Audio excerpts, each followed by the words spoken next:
Hello, everyone, and thank you for joining me for today's reading from the book of Proverbs. We are on the final chapter. Oh my gosh, this has been such a great and fulfilling time for me, and I hope it has been for you as well. Let's go ahead and let's get started. The sayings of King Lemuel contains this message, which his mother taught him. O my son, O son of my womb, O son of my vows, do not waste your strength on women, on those who ruin kings. It is not for kings, O Lemuel, to guzzle wine. Rulers should not crave alcohol. For if they drink, they may forget the law and not give justice to the oppressed. Alcohol is for the dying, and wine for those in bitter distress. Let them drink to forget their poverty and remember their troubles no more. Speak up for those who cannot speak for themselves. Ensure justice for those being crushed. Yes, speak up for the poor and helpless and see that they get justice. Verse 10.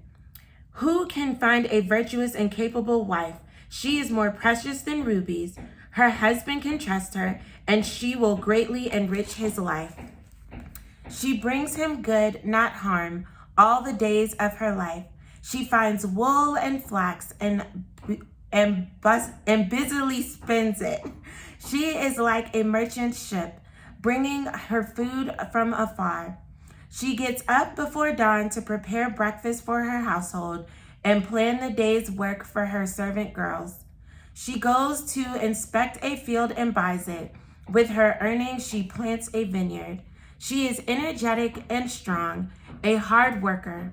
She makes sure her dealings are profitable. Her lamp burns late into the night. Her hands are busy spinning thread, her fingers twisting fiber. She extends a helping hand to the poor and opens her arms to the needy. She has no fear of winter for her household, for everyone has warm clothes.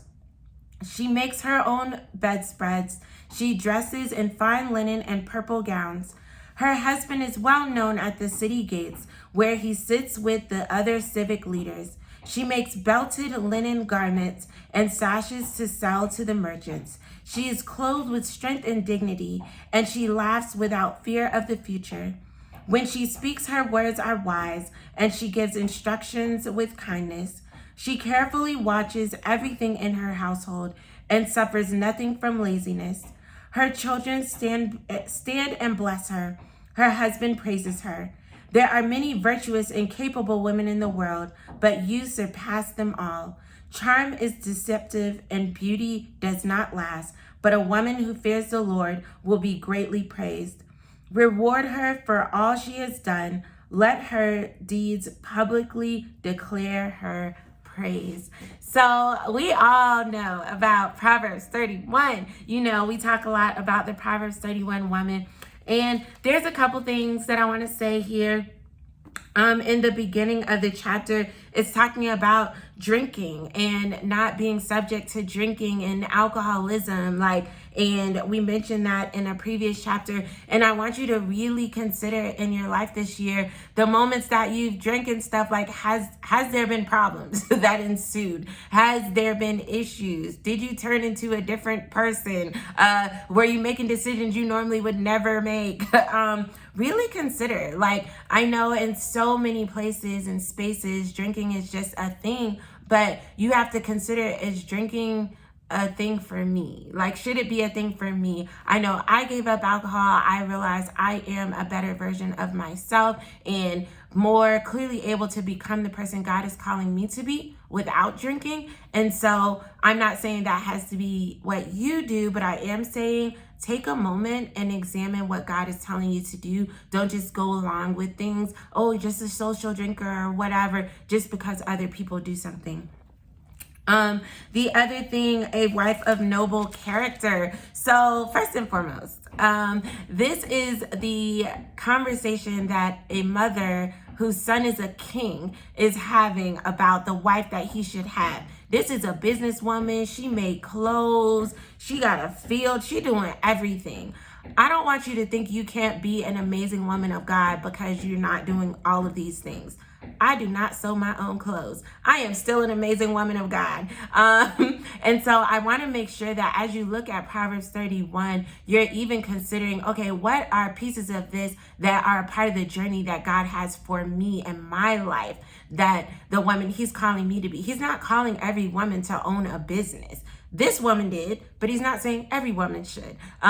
So just make sure that you're not thinking you have to do all of these things. Now, there is a verse that I definitely think applies to all women, and that is here starting at verse 30. Charm is deceptive and beauty does not last, but a woman who fears the Lord will be greatly praised. Reward her for all she has done. Let her deeds publicly declare her praise.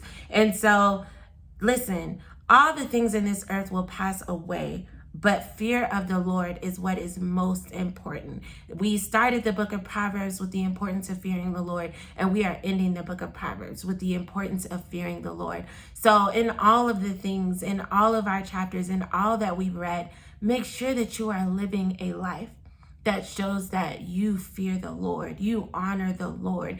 And when we say fear, when I say fear, it's not saying like trembling and scared. It's a reverential honor of the God of the universe who created all things. Like, it is an honor that you are bestowing upon God to fear him. And then again, it says, reward her for all she has done. Let her deeds publicly declare her praise. Your mouth and your statement should not be the loudest thing that speaks concerning who you are or what you do. Your action should be, your very presence should be, because you're carrying the presence of God. People should be able to look at the actions in your life and, having never had a conversation with you, know the type of woman that you are, know the type of person that you are, know that you are someone that fears the Lord, that loves God and is after Christ and is a Christian, a believer like Christ. And so I pray that you have enjoyed these 31 chapters for these 31 days. I pray that just doing this every day has shown you that, one, you can take time to read your Bible every day.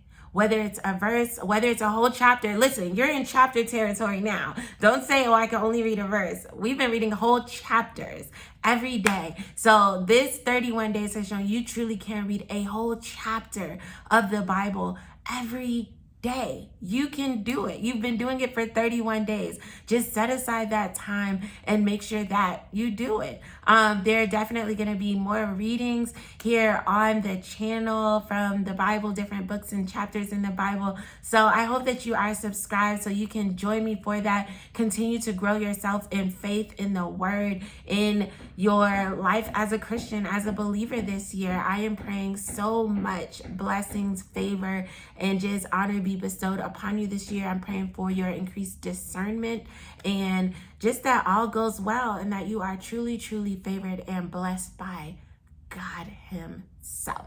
So I love you all so much, and I look forward to seeing you on the next video, you guys. I'm so excited for what's ahead in 2024, not just for me, but for you as well. So until next time, peace.